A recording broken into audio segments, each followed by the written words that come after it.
Well, hello, and today we're going to talk about home cold brewing of coffee. And back in the day, I used to have one of these, but it was only about half the size and it was round. It was about, the displacement of a coffee pot. So that made it kind of great. I don't have one of those right now, so I picked up one of these containers after I used up all the yellow rice, and that's what I'm going to be using for this. And back in the day, I had a friend that worked for the airlines.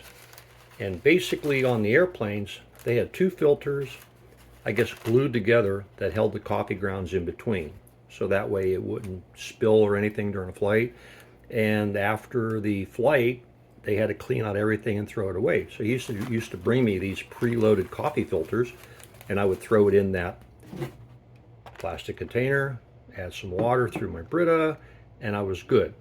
So what we're going to go over today is how to do the same thing and be a little more practical about it with parts on hand. So here, for example, I have some Bustelo, of which I'm going to dump into the coffee filter. And this is the normal amount that I use in my regular coffee pot to make 6 cups of coffee. You know, some people may think that's not enough. Some people may think it's too much. And then this is basically a little rubber band.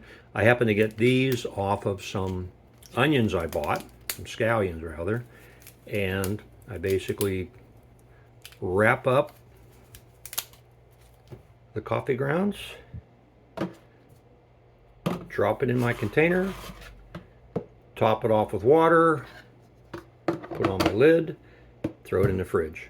So after about a day, then I could take this, pour it into a coffee cup, and then I have cold brewed coffee, which is not as bitter, not as much oil in it, and I can have coffee available all the time.